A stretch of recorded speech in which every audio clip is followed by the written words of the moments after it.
News, सच जरूरी है। नमस्कार दर्शकों, यह है एमएस न्यूज नेटवर्क और आप देख रहे हैं एमएस न्यूज टीवी। मैं हूं आपके साथ शुभांगी। तो आइए देखते हैं आज की कुछ खास खबरें।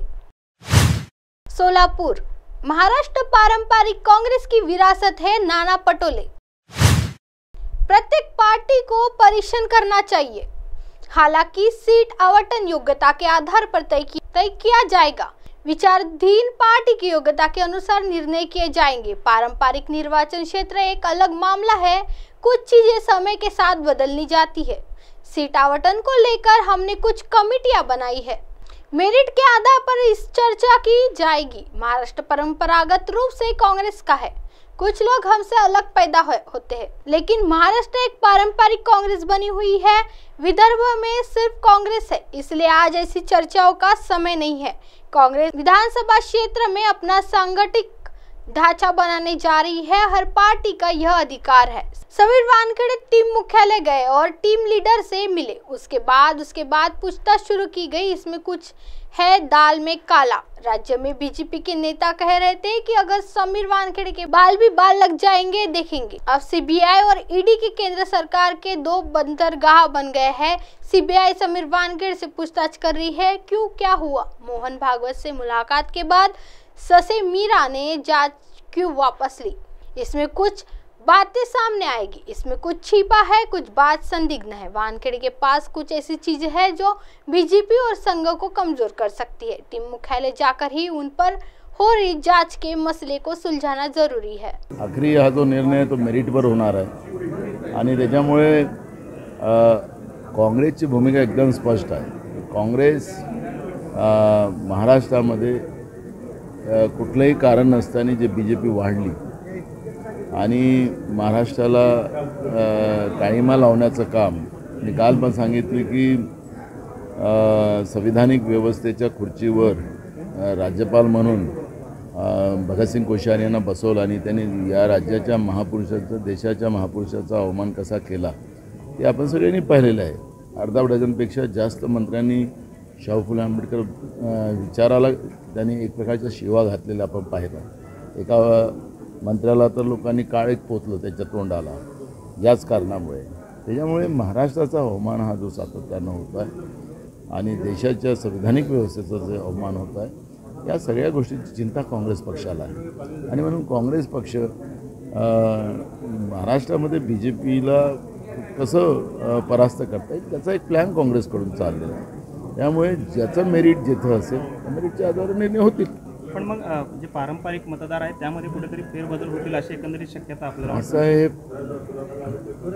एक गोष्ट आपण पाहिली असेल की एक काळात होतं की महाराष्ट्रामध्ये बीजेपीच नव्हतं, आज बीजेपी दिसत आहे। तर काही एका रात्री लोक तर जन्माला आले नाहीत ना। त्यामुळे मेरिटच्या आधारावर निर्णय घेतले तर हे सगळ्या गोष्टी आपल्याला थांबवता येतात। त्यामुळे पारंपरिक मतदारसंघ हा विषय नसतो, वेळेप्रमाणे काही गोष्टी बदलल्या जातात। आणि म्हणून मी मगापासून सांगतोय की आमची ज्या कमिट्या आम्ही तयार केलेल्या आहेत त्या कमिट्यामध्ये मेरिटच्या आधारावर चर्चा केली जाईल। आणि महाराष्ट्र तसंही काँग्रेसचं परंपरागत राहिलेलं आहे असा आपण अंदाज बांधला होता। आमच्यापासून काही जन्माला आलेली लोकं वेगळी आहेत, पण महाराष्ट्र हा काँग्रेसचा परंपरागत राहिलेला आहे, शाहू फुले आंबेडकर विचारधारेला जोडलेला राहिलेला आहे। आणि मग आता विदर्भात आपण पाहिलं तर विदर्भामध्ये काँग्रेसच आहे। त्यामुळे या सगळ्या गोष्टीची आज याच्यावरती चर्चेचा भाग नाही। आणि माढामधला जो भूमिका आहे, माढामध्ये काँग्रेस त्या ठिकाणी संघटनात्मक काम करेलच ना। त्यामुळे प्रत्येक पक्षाला आपल्या आपल्या पक्षाची संघटनात्मक बांधणी करणे हे सगळ्यांचं दायित्व आहे। आइए बढ़ते हैं अगली खबर की तरफ। अकोला, उद्धव जी आप आपका सुवक्त प्रस्ताव को संभले, अमोल मितकरी। उद्धव ठाकरे ने एक निवेदन किया, अगर आपके स्पीकर अजित पवार की पार्टी और पार्टी के वरिष्ठ नेताओं के खिलाफ बोलने की कोशिश करेंगे तो हम भी उतनी ही ताकत से बोलेंगे। परिणाम जो भी हो हम पीछे मुड़कर नहीं देखेंगे। इसलिए हम आपसे अनुरोध करते हैं कि कृपया ऐसे लोगों को रोकें, क्योंकि हम भी इसका सामना कर रहे हैं। हम आपका सम्मान करते हैं, हम बाला साहेब ठाकरे का सम्मान करते हैं, आपकी पार्टी का भी सम्मान करता हूं। लेकिन अगर ऐसे लोगों की वजह से पार्टी की बदनामी हो रही है तो कृपया उद्धव जी अपने मुंह बोलने वाले प्रवक्ताओं को रोके। तुम्ही आज एक ट्विट केलंय ठाकरे, नेमकं काय सांगता?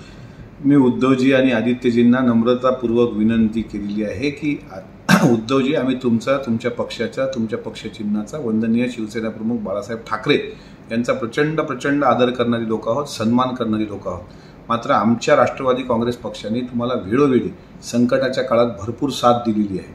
अगदी उद्धवजींना वर्षा बंगला सोडून जायला जेव्हा भाग पाडलं त्यांच्याच पक्षातल्या लोकांनी, त्यावेळेस राष्ट्रवादी काँग्रेस पक्ष आणि काँग्रेस पक्षसुद्धा त्यांच्यासोबत खंबीरपणे उभा होता.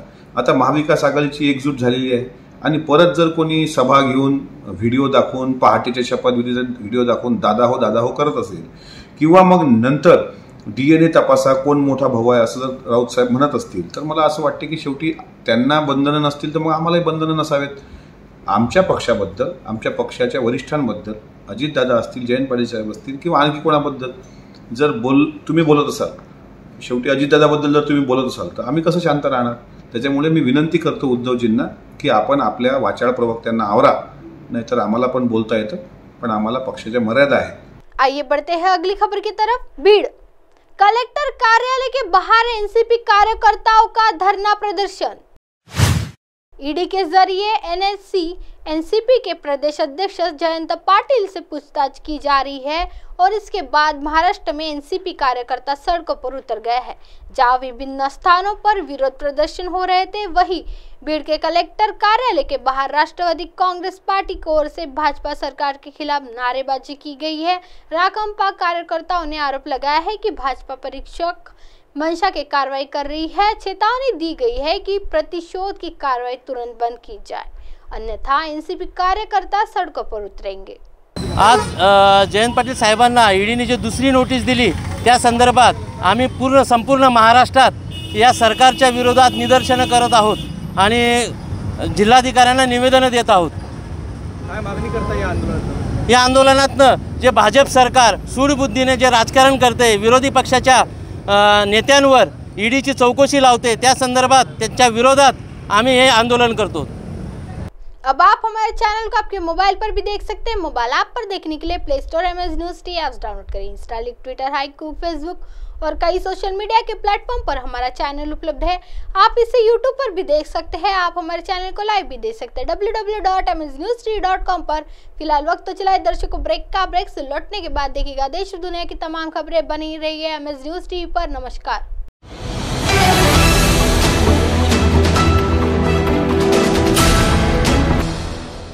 ये है MNS न्यूज नेटवर्क और आप देख रहे हैं MNS न्यूज।